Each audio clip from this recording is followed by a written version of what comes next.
সকালবেলা ঘুম থেকে ওঠার পরই এরকম কুয়াশাচ্ছন্ন পরিবেশ দেখে ভীষণ পিঠে খেতে ইচ্ছে করছিল, কিন্তু পিঠে খাওয়ার জন্য চালের গুঁড়োও বাড়িতে ছিল না, আবার চালও ভেজানো ছিল না যে আমি গুঁড়ো করে নেব। তাই অগত্যা এই পিঠেটাই বানিয়ে নিলাম। আমি হলফ করে বলতে পারি, যারা পিঠে কোনোদিনও বানাওনি তারাও এই পিঠেটা কিন্তু অনায়াসেই বানিয়ে নিতে পারবে। আর এই পিঠে যাকেই তুমি খাওয়াবে না কেন সে কিন্তু তোমার ফ্যান হয়ে যাবে, মানে বারবার খেতে চাইবে এই একই পিঠে। আমি হলফ করে এটা বলতে পারি। মুখে দিলেই মিলিয়ে যাবে নরম তুলতুলে এই পিঠের নাম রসবলি। এই রসবলি কিন্তু মুখে দেওয়ার সঙ্গে সঙ্গে মুখের মধ্যে একটা স্বর্গসুখ এনে দিতে পারে, সেটা আমি তোমাকে গ্যারেন্টি দিয়ে বলতে পারি। যারা এখনও বানাওনি তাদের জন্য আজকের এই রেসিপি। আশা করছি রেসিপিটা তোমাদের ভীষণ ভালো লাগবে। যদি ভালো লেগে থাকে অনেক বেশি বেশি করে লাইক আর শেয়ার করো, আর সাবস্ক্রাইব করো এরকম নিত্য নতুন রেসিপির আপডেট সবার আগে পাওয়ার জন্য। তো চলো শুরু করে ফেলি আজকের এই রেসিপি ভিডিও। এই রসবলি পিঠের জন্য প্রথমেই তোমাদের প্রয়োজন নারকেল। নারকেলটাকে কুড়িয়ে আমি এখানে 1 বাটি মতো ইউজ করছি। তবে যে বাটি মেপে নারকেলটা নেবে সেই বাটি মেপেই কিন্তু বাকি উপকরণগুলোকে নিতে হবে। 1 বাটি নারকেল করার সাথে আমি এখানে ইউজ করছি হাফ বাটি মতো সুজি আর হাফ বাটি মতো চিনি।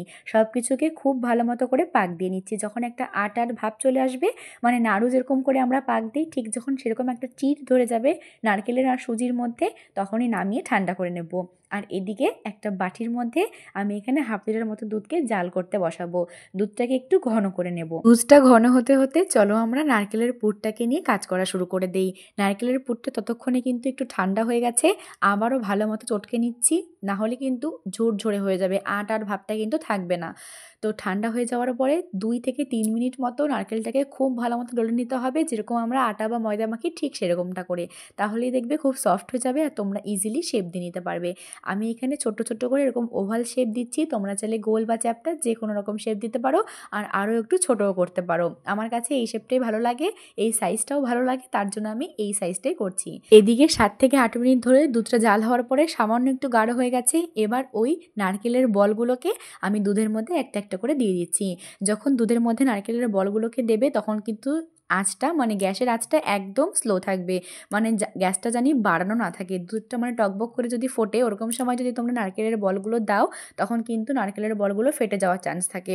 সুতরাং দুধটা যখন একদম হালকা আঁচে থাকবে, মানে একদম নিবু নিবু আঁচে থাকবে, একদম লো আছে, তখনই কিন্তু ছানার বলগুলোকে দিয়ে খুব ভালো মতো জাল করে নেব। আর নামানোর আগে একটু চিনি দিয়ে আর একটু ঘন করে নিয়েছি। দেখো, দেখে তো নিশ্চয়ই বুঝতে পারছো কতটা গাঢ় হয়ে গেছে। আর মাঝে মাঝে আমি একটু নেড়েও দিয়েছিলাম। ব্যাস, রসবলি পিঠে কিন্তু আমাদের একেবারে তৈরি। তোমরা চাইলে কিন্তু এলাচের গুঁড়ো অথবা গোটা এলাচ থেতো করো এই পিঠেটার মধ্যে দিতে পারো। আর খেতে তো দুর্দান্ত হয়, মারাত্মক সফট হয় এই পিঠেটা। যাকেই কিনা একবার খাওয়াবে সে তোমার ফ্যান হয়ে যাবে। যারা এখনও অবধি ট্রাই করোনি অবশ্যই বাড়িতে ট্রাই করো, আর আমাকে কিন্তু জানিও কেমন লাগলো। আমি সার্ভ করে দিয়েছি, তবে এটা ঠান্ডা ঠান্ডা খেতেও ভালো লাগে, আবার গরম খেতেও ভালো লাগে। আমি একটা কেটে দেখিয়ে দিচ্ছি কতটা সফট আর কতটা ক্রিমি হয়েছে। ভীষণ সুস্বাদু এই পিঠের স্বাদ আজই পাওয়ার জন্য চটপট বানাতে হবে।